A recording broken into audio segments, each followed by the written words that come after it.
Welcome to Foundational You with Dr. Dean Hackett, the home of biblical teaching and cultural impact. We are so glad that you joined us for today's podcast.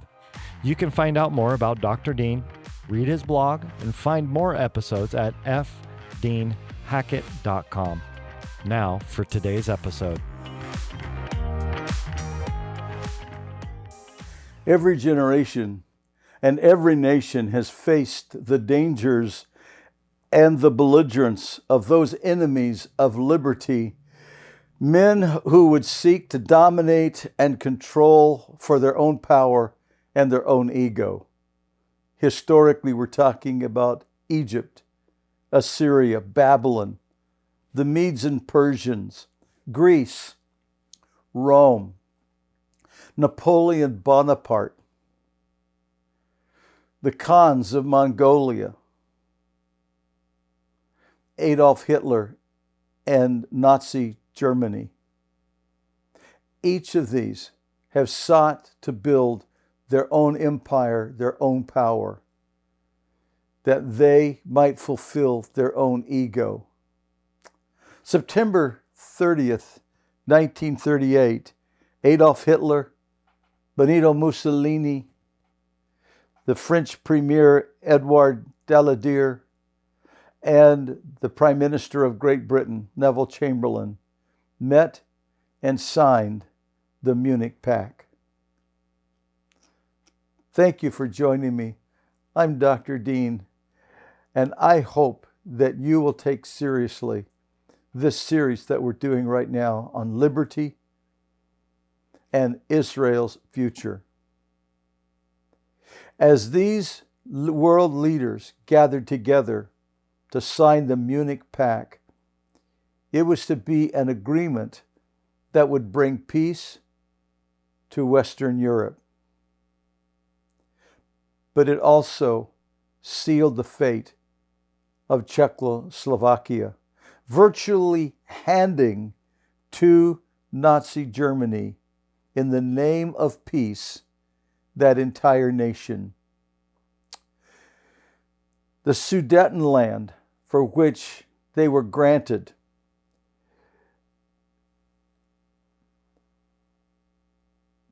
had 3 million ethnic Germans living in Sudetenland.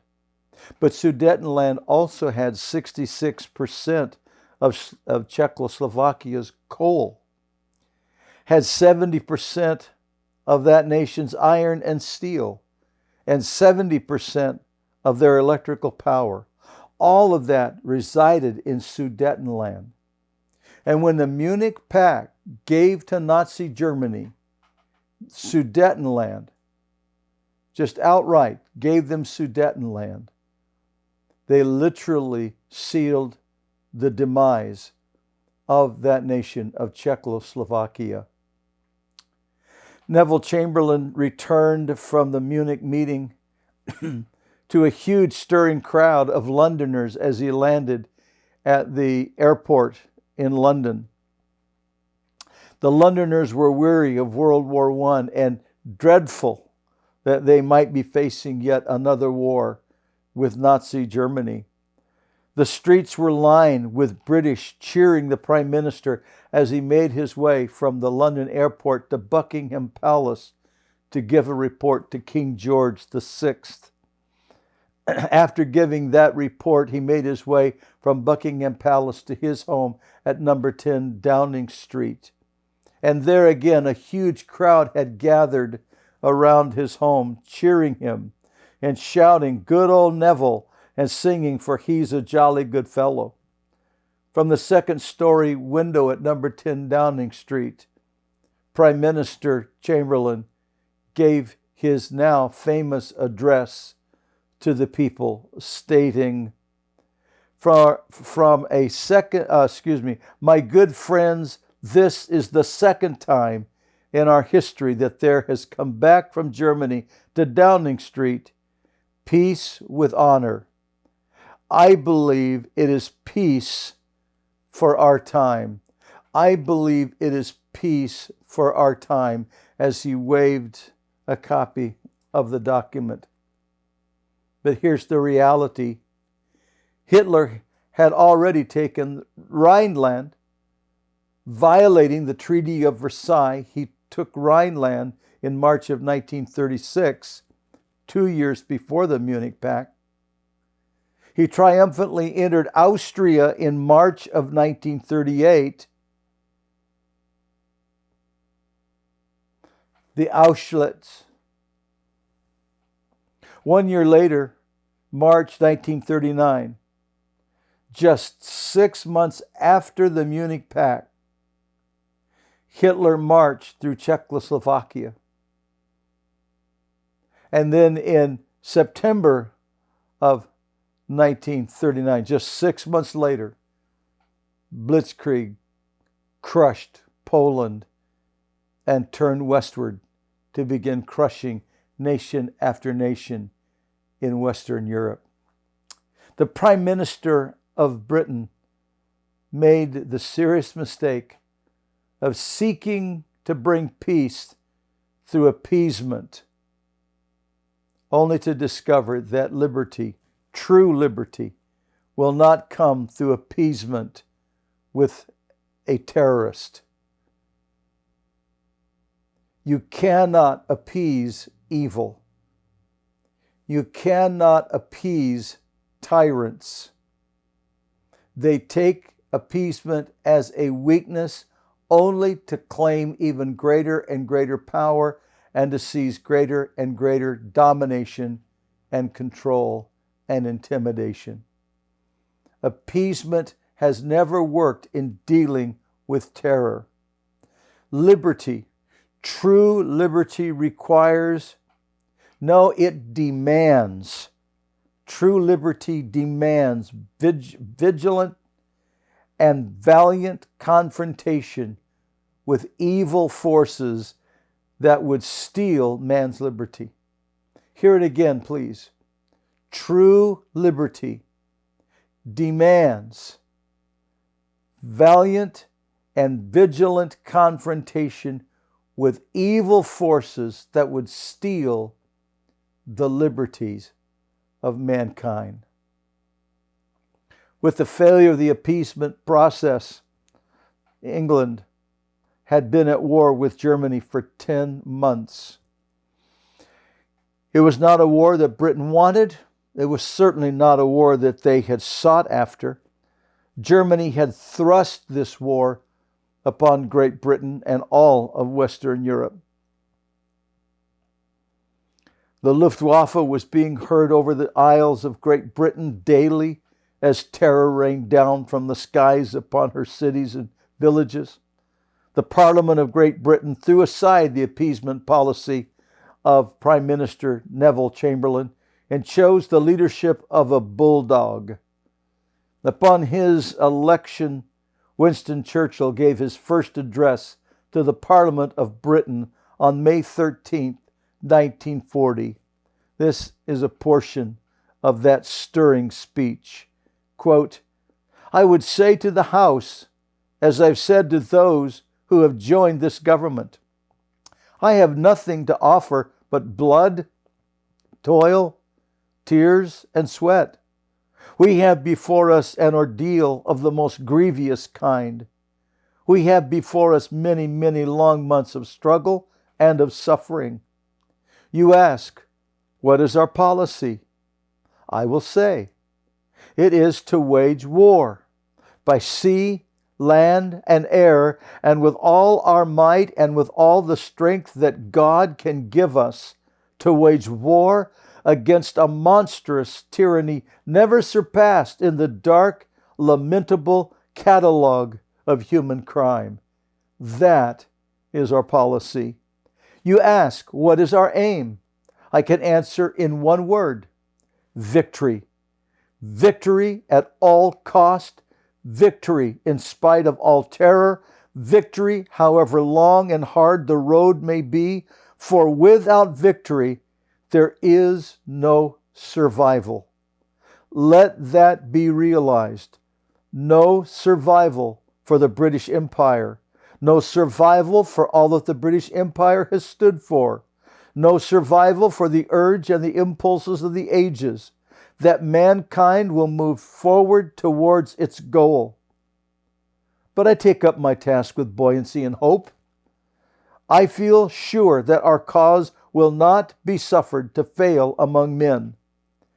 At this time, I feel entitled to claim the aid of all, and I say, come then, let us go forward together with our united strength.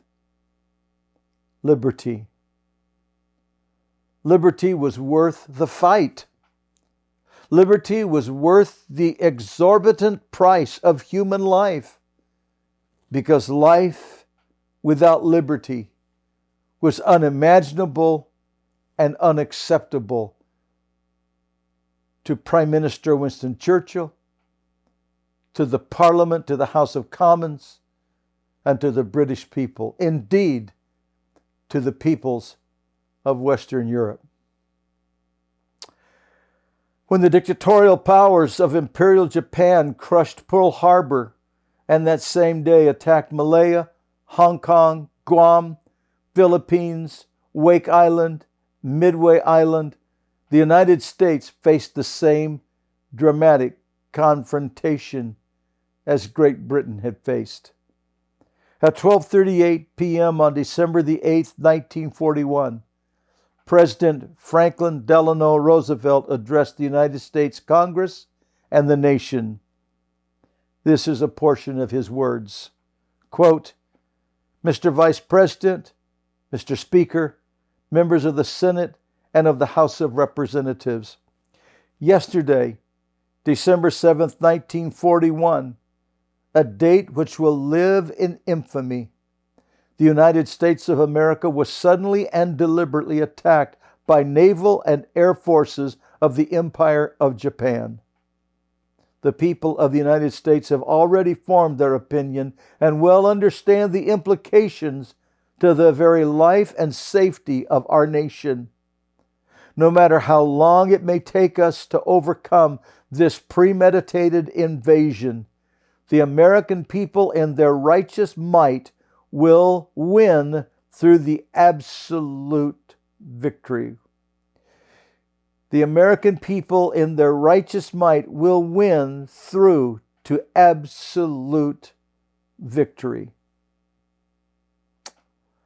Allowing the invisible chains of socialist, communist, and dictatorial slavery was totally unacceptable to the leadership and the people of Britain, and was unthinkable to the President, the Congress, and the people of the United States.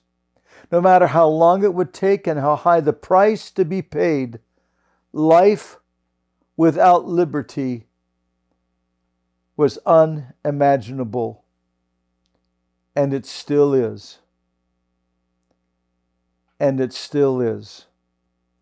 Make no mistake, there are still socialist, communist, and dictatorial slavery that would seek to control and destroy the liberties of the United States of America. Please hear this again. Make no mistake, there are still socialist, communist, and dictatorial powers that would steal liberty from the United States of America and enslave us with the invisible chains and incarcerate us in the gulag. The liberty our founding fathers bestowed upon us still requires great vigilance and the diligent effort of valiant men and women to protect the freedoms guaranteed by our Constitution and the Bill of Rights. God gives the human race liberty. Our Constitution and our Bill of Rights confirm it and assure it. But there are always those that would seek to steal it and destroy it. Liberty. Liberty. We're going to look at how our whole world is facing a serious challenge to liberty in our next podcast.